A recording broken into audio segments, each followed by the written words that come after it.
I was sitting in a crowded high school auditorium when my father leaned over and whispered 7 words that shattered 18 years of careful planning. He doesn't need help. We already used his college fund for them. The applause around me turned into white noise. Parents were cheering for scholarship announcements. Phones were flashing as kids crossed the stage, but all I could hear was the echo of those words bouncing around my skull. Used his college fund. For them. I turned to look at him, thinking maybe I'd misheard, but his face was calm. Matter of fact, like he'd just mentioned the weather. My name is Edward Moore. I'm 38, a senior software architect in Seattle, the kind of job that sounds impressive at dinner parties. 6 figures, bonuses, stock options, the whole package. For most of my adult life, I've been the son my parents call when something breaks. Not emotionally, they never needed me for that. Financially, I became their safety net so gradually I didn't notice when it turned into their entire support system. My sister Melissa is 3 years younger. She has 3 kids, twin girls, Rachel and Denise, who are 12, and a 10-year-old son named Henry. Melissa married young, divorced young, moved back near our parents in Tacoma. She works part-time at a dental office and lives in a rental property our parents own. It's a system that works beautifully for everyone, except the person funding it. Me. It started small, the way these things always do. A few $100s here for Melissa's car repair, $1,000 there for the twins' orthodontist appointments that insurance somehow never covered, emergency dental work, summer camp deposits. I'd wire the money because that's what you do for family, right? That's what I told myself every single time. But small requests have a way of growing. Private school tuition, travel soccer fees, new laptops for remote learning, music lessons, and competition fees. My parents never asked directly. They were too smart for that. They'd mention it casually during our Sunday phone calls. Your sister's really struggling right now. The girls made the honor band, but the instruments are expensive. And I'd say, okay, pull up my banking app and transfer whatever they needed. 11 years. That's how long I'd been doing this. 11 years of quiet transfers, of being the reliable one, the son who didn't need anything because he had it all figured out. My son Kenneth is 16. Brilliant doesn't even begin to cover it. He taught himself Python when he was 13. He wins regional coding competitions the way other kids win spelling bees. He got early acceptance to an MIT summer program that only takes 30 students nationwide. His teachers use words like exceptional and once in a generation. And for once, it's not just parent bias. The kid is legitimately gifted. When Kenneth was born, I opened a $529 college savings plan. I funded it aggressively. Every bonus, every raise, a chunk of every paycheck. The plan was simple. Give my son the education I had to fight for. MIT, Stanford, Carnegie Mellon, wherever his talent took him. No student loans crushing him for a decade. No compromises, just pure opportunity. The account grew steadily. By Kenneth's 10th birthday, it had hit $180,000. By 14, it crossed $200,000. I checked it religiously, watching compound interest do its quiet magic, imagining Kenneth's future taking shape in those numbers. I stopped checking about 6 months ago. Not because I forgot, because my father mentioned casually that he'd moved some investments around and I should review my account access. He's 67, had a minor stroke 2 years back, and I'd been helping manage some of their finances since then. Bill pay, investment oversight, nothing major. Just helping out. I didn't think anything of it. Growing up, I was the invisible kid, the one doing homework at the kitchen table while Melissa got driven to gymnastics practice, the one working part-time at 15 while Melissa got mall money from mom's purse. My parents had a logic to it that made sense to them. Melissa needed more support because she was struggling. I was fine. I was always fine. When I got into the University of Washington on a partial scholarship, my parents couldn't help with the rest. Melissa was in community college by then, and they were paying her rent. So I took out loans, worked campus IT, graduated with $60,000 in debt that took me 8 years to clear. When Melissa got married at 23, my parents paid for her wedding, $15,000 for a reception at a waterfront venue. When I got married at 28, they gave us $500 in a card and an apology. Times are tight, they said. I never said anything. That was the role I'd learned to play, The understanding one, the one who didn't need, the one who had it all together. My wife Ashley saw it clearly from the beginning. She'd watch my parents fuss over Melissa's kids during holidays while barely asking Kenneth about school. She'd see the checks they'd write for Melissa's emergencies while I quietly paid their property taxes. "You're their ATM," she told me once, "not their son." I defended them. "They're old school," I said. "They worry about Melissa because she struggles. I'm stable. That's just how they show love." Ashley didn't push it, but I saw the look in her eyes, the one that said I was lying to myself. Tonight was Kenneth's academic awards ceremony, the big one where they announced scholarships and college acceptances. My parents said they'd come, Melissa too, with her kids. A family moment. I should have known better. The auditorium was packed with that particular tension of parents waiting to cheer for their child's name. Kenneth sat with his classmates in the reserved section, looking uncomfortable in the button-down shirt Ashley had insisted he wear. He hated formal events, but he understood this one mattered. My parents arrived late. They always did. My father walked slowly now, one hand on my mother's arm for balance. She carried a large tote bag, the kind she brought to family gatherings when she was planning something. Melissa trailed behind with her kids. Rachel and Denise wore matching dresses. Henry already had his phone out, bored before the ceremony even started. They found me in the middle section. My mother kissed my cheek. "Your father needed to stop for his medication," she said. "We're not late, are we?" "Ceremony's starting," I said. They settled in. My father on my left, my mother beside him, then Melissa and her children. Ashley sat on my right, creating a buffer. An old habit of hers. She knew how these family events went. The principal began the program. Academic Excellence Awards, perfect attendance, community service recognition, the usual progression. Parents clapped politely as names were called. I watched Kenneth in his seat, already focused on his phone, probably coding something. The kid couldn't turn his brain off even during his own ceremony. Then my mother opened her tote bag. She pulled out 3 envelopes, white, letter-sized, with something bulky inside each one. She handed one to Rachel, one to Denise, one to Henry. The kids looked confused. Melissa leaned over, whispering something. The kids smiled. "Mom, what's that?" I asked. "Your father and I wanted to do something special," she said, loud enough that the family in front of us turned around. My mother smiled at them, that practiced smile she used when she wanted witnesses. For their future. The principal called another name. More applause. My father leaned toward Melissa's kids. "Open them," he said. The kids tore into the envelopes. Inside each was a greeting card with a check visible through the card's window. Rachel pulled hers out first, eyes widening. $1,000, she whispered. "For college," my mother said, her voice carrying. "We want to make sure you kids have a head start." Melissa grabbed my mother's hand. "Mom, you didn't have to." "We wanted to," my father said. "Family takes care of family." The checks got passed around, the kids comparing amounts like they'd won something. Melissa hugged my mother. My father beamed. Ashley's hand tightened on mine. I glanced at her. Her jaw was set, that look she got when she was holding back words. The ceremony continued. More scholarships, more applause. My parents clapped politely for each announcement, then returned to whispering with Melissa about the checks, planning how the kids would spend them. Finally, the principal reached the engineering and technology section. This year's recipient of the Boeing STEM scholarship is Kenneth Moore.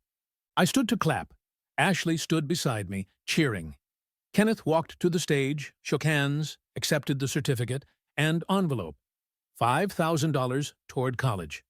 The principal listed his accomplishments: early MIT acceptance, national merit finalist, perfect math scores, regional coding champion, the kind of resume that takes years of dedication to build.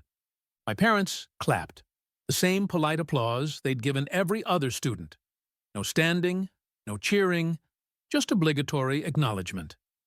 Kenneth returned to his seat, catching my eye. I gave him a thumbs up. He smiled, embarrassed by the attention. The ceremony moved on. College acceptance announcements. More photos. More applause, blending together.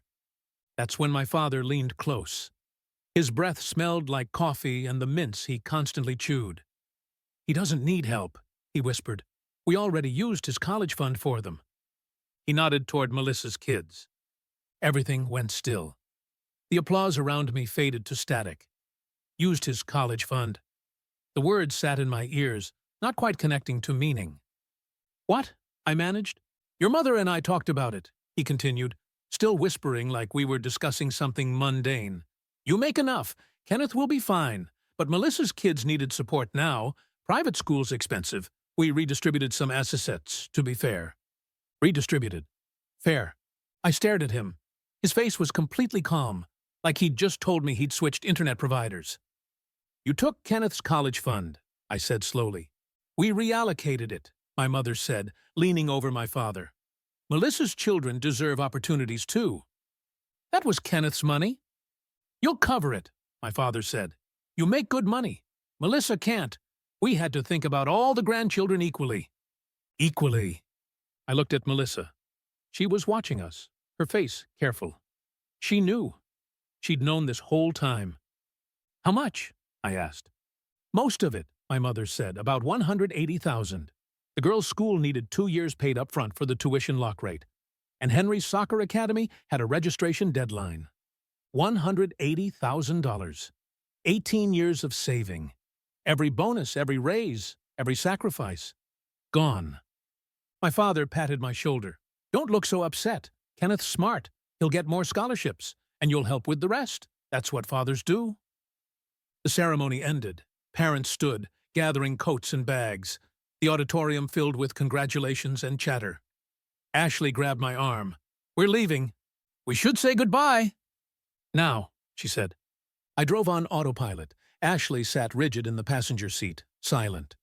Kenneth was in the back with his earbuds in, probably listening to a programming podcast, completely unaware that his future had just been stolen by the people who were supposed to protect it. Seattle at night blurred past.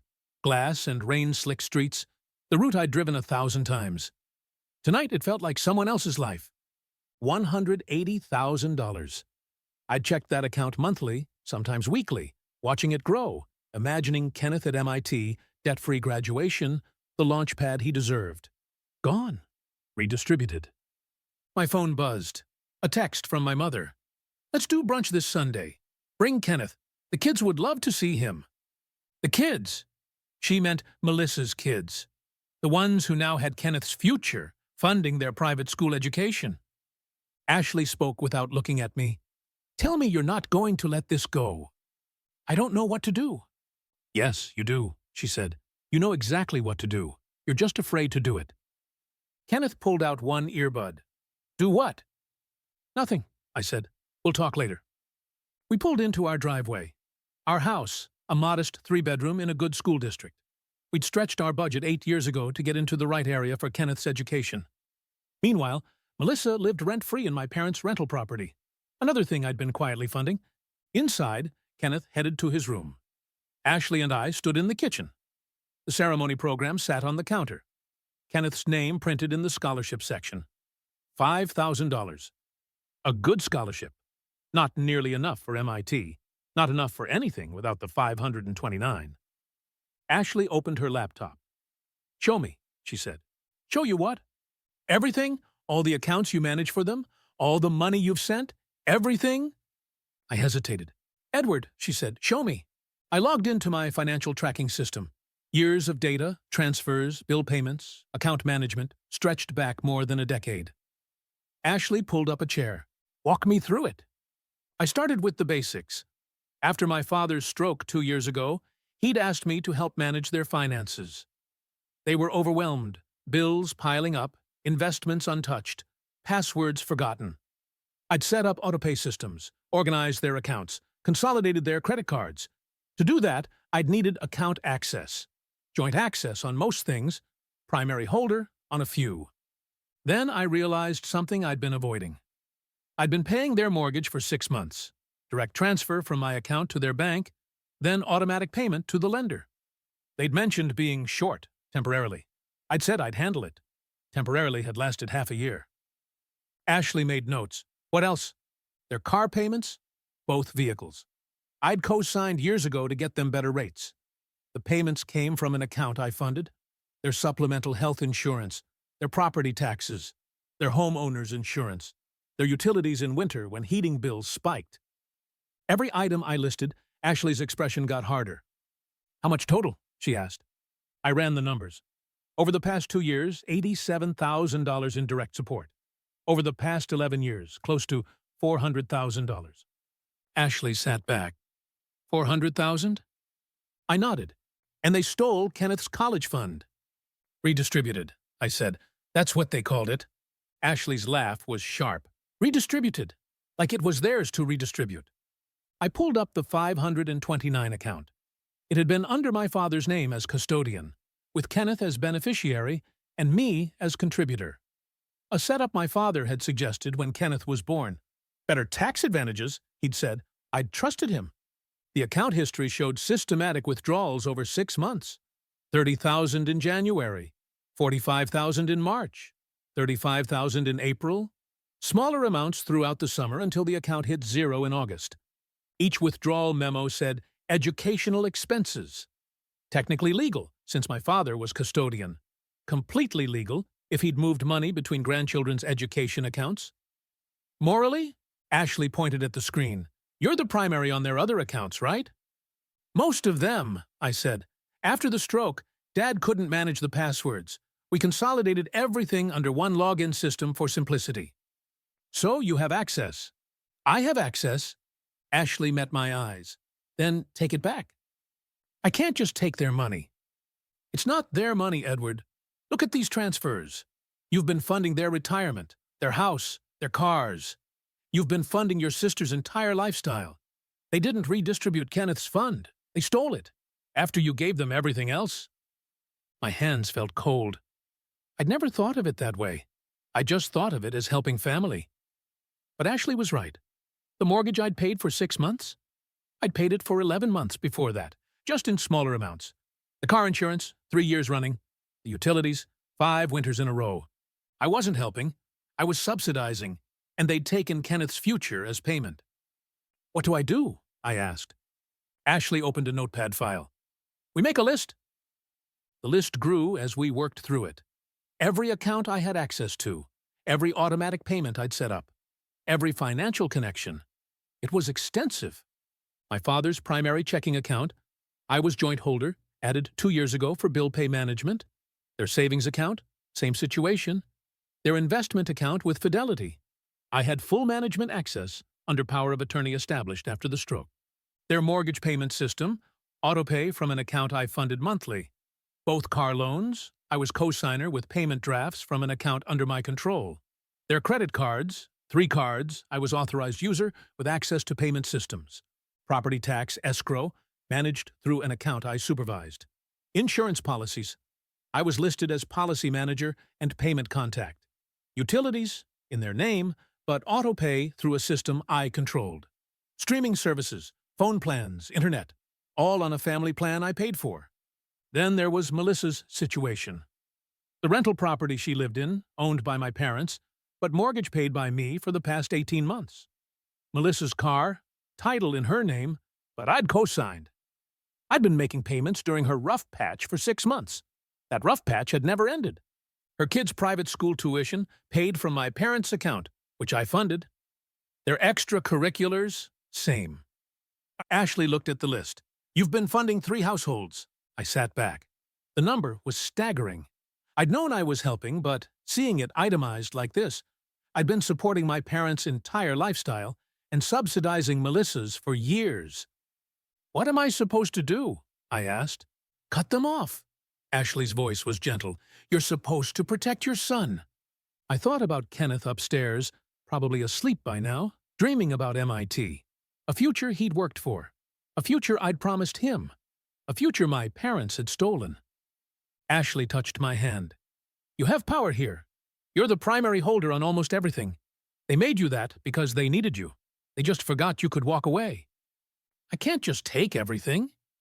You're not taking, she said. You're stopping giving. There's a difference. I pulled up the mortgage payment system. The next payment was due in 5 days. $3,000 drafted from an account I controlled. I canceled the transfer. Ashley watched. What else? I went through the list methodically. Car payments. Both canceled. Insurance policies. Payment methods removed. Property tax account. I transferred the balance to our account. Utilities. I removed my backup payment method.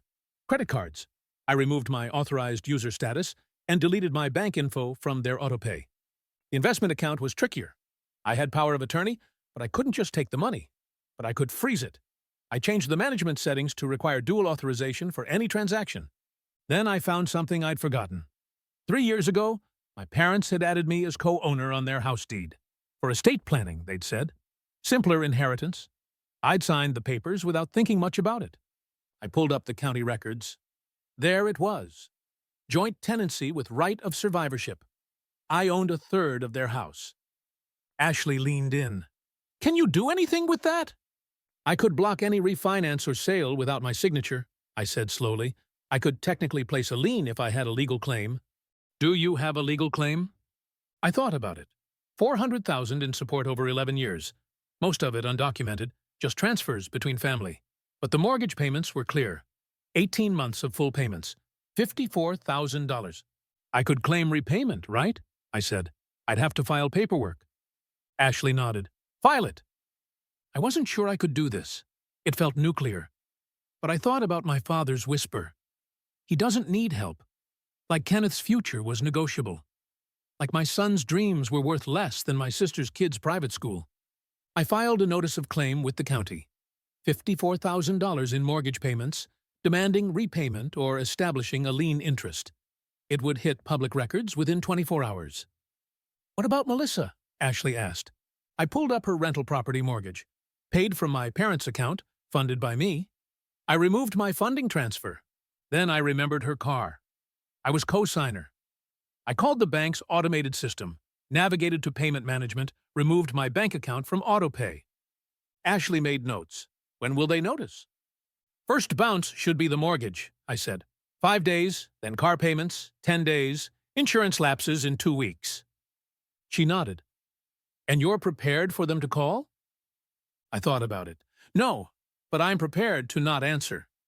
Saturday morning, Kenneth was at robotics club. Ashley made coffee. I sat on the couch, laptop open, staring at account screens. Everything was set.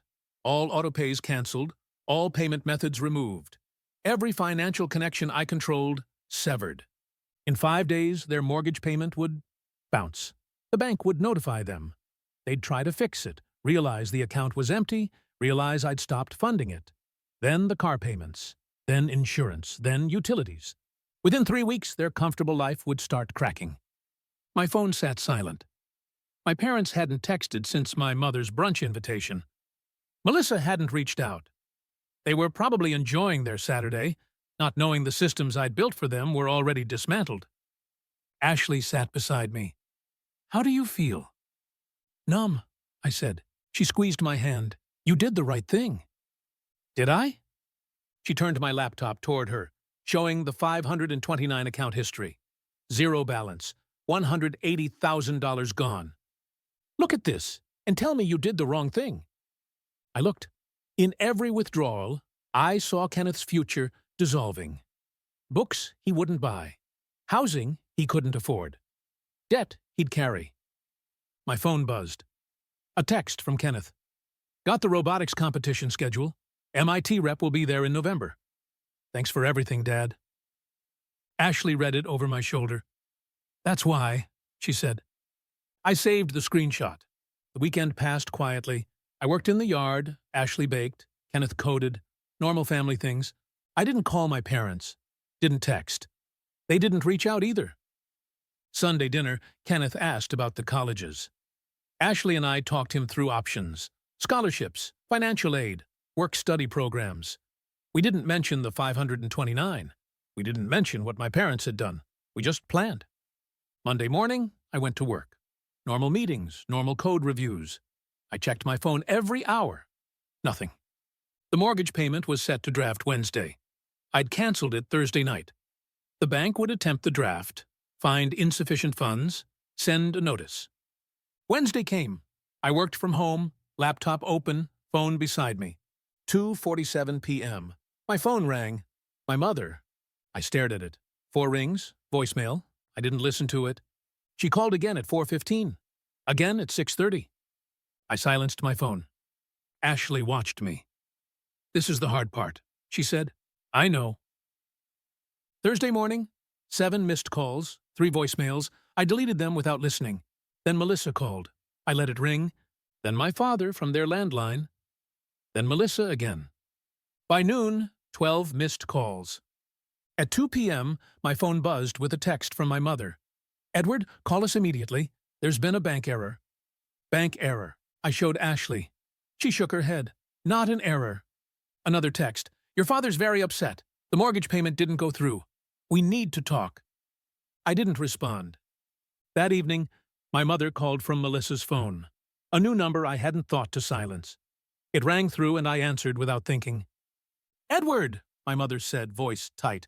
We need to talk about the accounts. I can't talk right now. This is serious, she said. Something's wrong with the bank. The mortgage bounced. The car payments aren't showing. Your father's beside himself. I should let you handle that, I said. Silence. What? You and Dad should handle your finances, I said. I can't keep managing everything. Edward, she said, voice shifting to that warning tone. This isn't the time for jokes. I'm not joking, I said. I think it's best if you manage your own accounts. You can't just stop, she said. Everything's connected through your systems. Then you'll need to reconnect them, I said. I have to go. I hung up. Ashley looked at me. Proud of you. I felt sick, but I didn't call back. Friday morning, my doorbell rang at 7:15. I was making the breakfast. Ashley looked through the window. Your mother, she said. I opened the door. My mother stood on the porch, face pale, purse clutched tight. We need to talk, she said. I'm about to eat breakfast. Now, Edward? I stepped outside, closing the door behind me.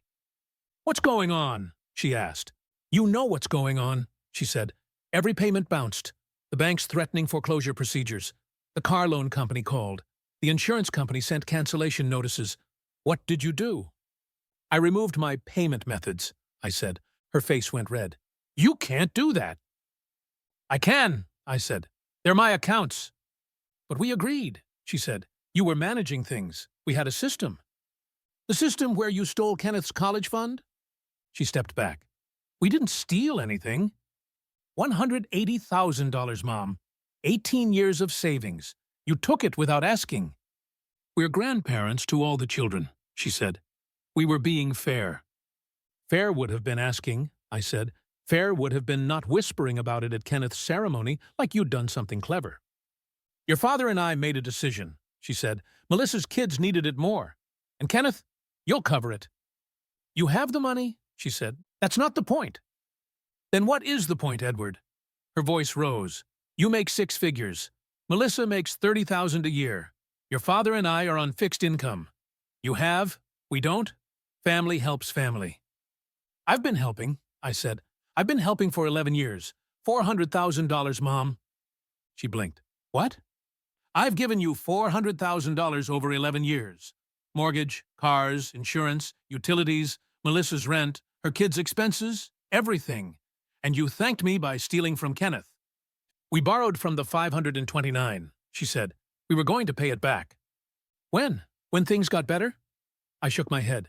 Things aren't going to get better, Mom. Not if I keep funding everything. You'll just keep taking. Her hands shook. So you're punishing us? You're going to let your father lose his house? I'm letting you handle your own finances, I said, like adults. We can't afford it without you, she said, voice breaking. Then you shouldn't have taken Kenneth's money.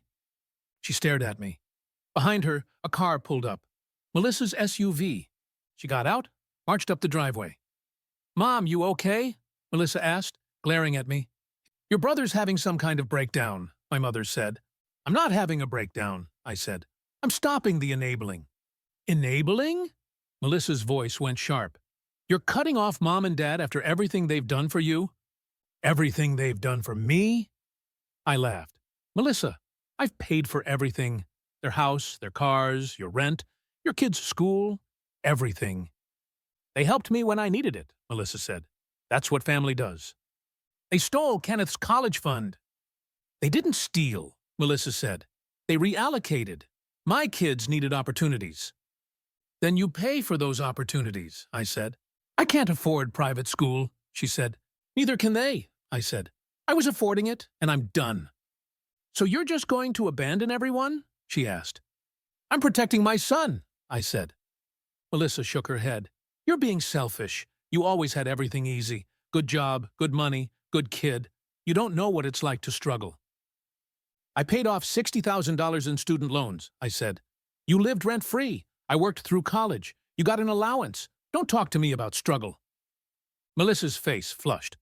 So this is revenge because you're jealous? This is me being done funding your life, I said, and my mother grabbed my arm. Edward, please. We'll figure out the 529. We'll set up payments. But don't do this. Your father can't take the stress. You should have thought about that before taking Kenneth's money, I said.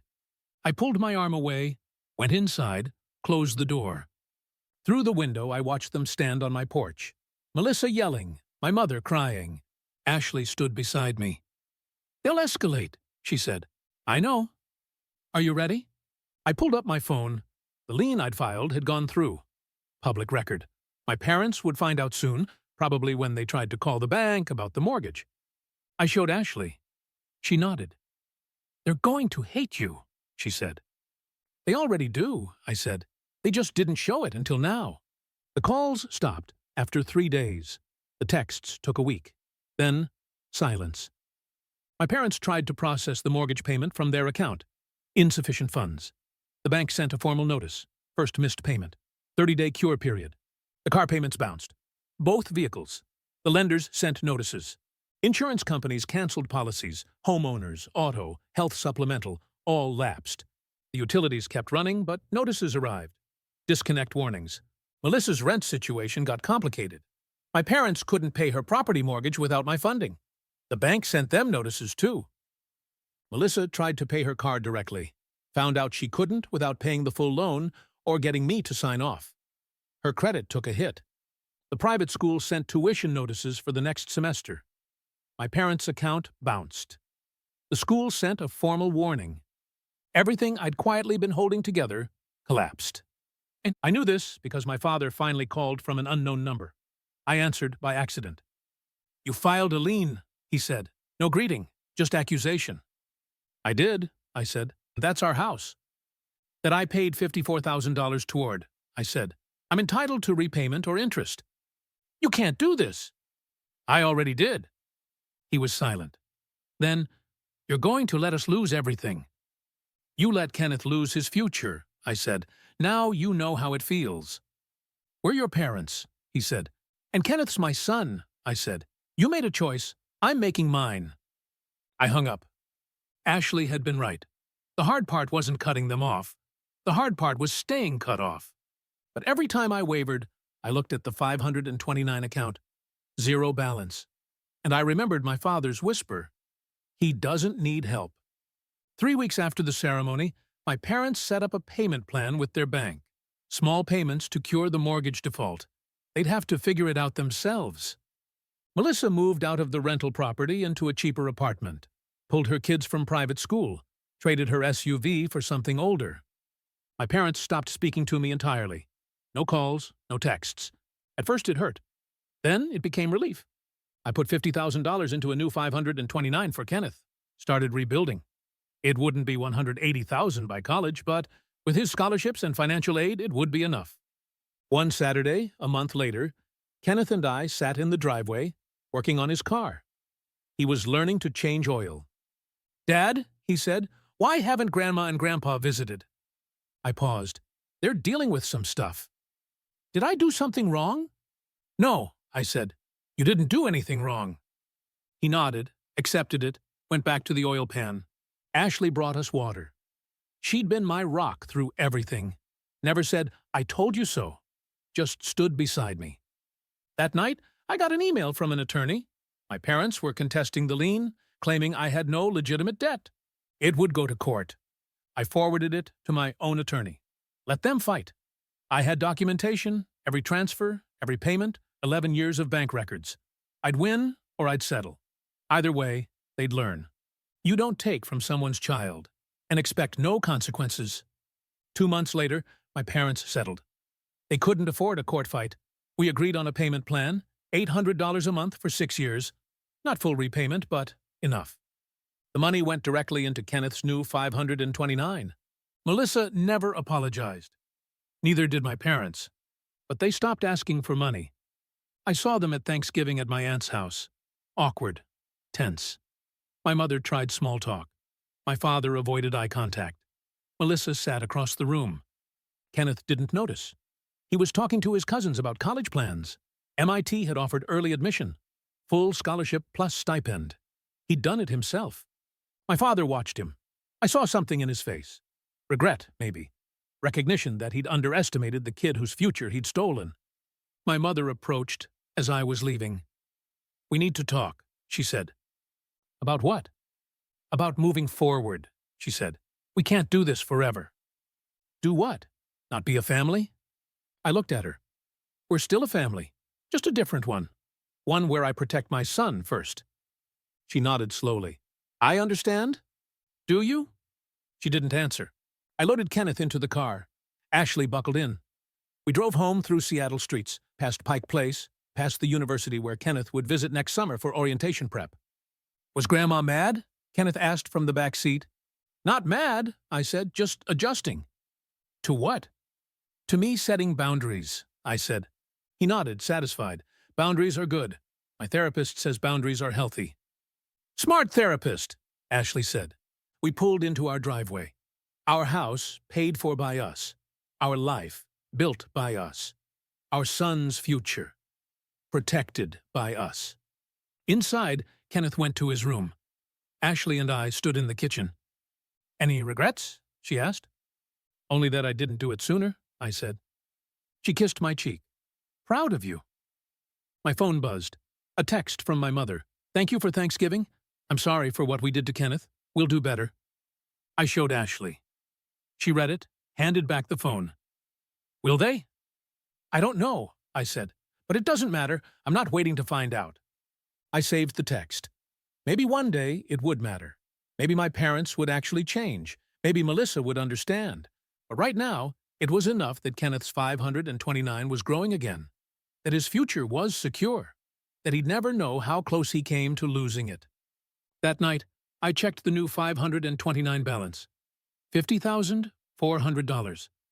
The lien payments were coming in. My contributions steady. Kenneth's future rebuilding. I closed the laptop. Ashley was reading on the couch. Kenneth was coding upstairs, headphones on, probably solving problems that would change the world someday. My parents had taught me something, even if they didn't mean to. Family isn't who needs you most. Family is who deserves you most. And I'd chosen right. Our story has come to an end. If you've made it this far, how about subscribing to our channel? It helps us immensely. I've selected 2 other videos for you that I'm sure you'll enjoy. Feel free to click on them. I'll be waiting for you in the next story. See you soon.